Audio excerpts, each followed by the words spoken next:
deep in the darkest corner of the bottom crisper bin, an old forgotten head of cabbage sadly tucked its chin. His name was Charles, a leafy lad who once was crisp and green, but now he was the loneliest sprout that you had ever seen. He shared the drawer with Bertha Broccoli, a faded crown, who spent her afternoons in tears just looking wilted down. They watched the upper shelves with pride where fancy items sat, like imported jars of caviar and wheels of rice so fat. But down below, the rotten greens were destined to expire unless they found a grand escape to spark a brand new fire. One Friday night, the heavy door swung open with a creak and left a tiny gap of light that lasted for a week. Old Charles called out to Bertha, "Grab your stalk and follow me. We're climbing up the plastic racks to set our spirits free." They scrambled past a jar of mayo, slipping on the grease, and dodged a rolling grate that nearly crushed a cheddar piece. A carton of whole milk looked down and let out a loud moo. "You veggies don't belong up here, go back to where you grew." But Charles just puffed his wrinkled leaves and kept on climbing high, determined to behold the light before he had to die.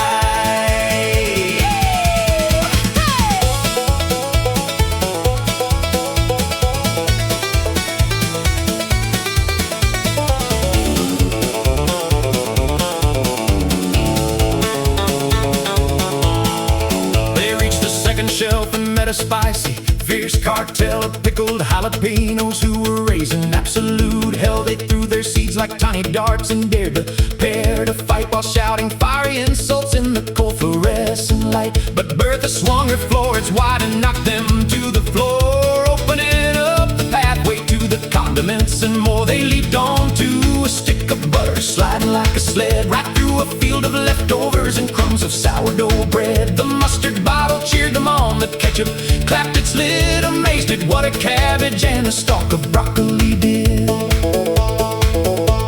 The summit was the butter dish, a palace made of glass, where only the elite of dairy ever got a pass. A snobbish stick of margarine was sitting on the throne and claimed the highest altitude as hers and hers alone. But Charles rolled up with Bertha, looking battered, bruised, and gray, and said, "Move over, sister, there's a new crew in the play." The margarine slipped off the edge and landed in some ham, while Bertha took the crown and did a celebratory slam. The veggies on the top shelf now triumphant in their quest, proving that the oldest greens could still outshine the rest.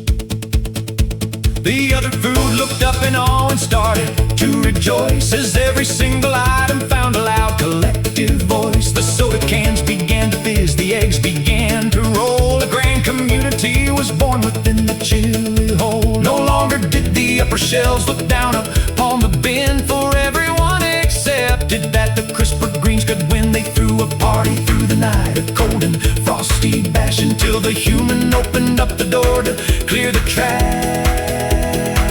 But Charles and Bertha hid behind the salsa, safe and sound, the proudest, bravest vegetables that ever could be found. The moral of this chilly tale is simple and is true. Don't let the place they put you in define what you can do.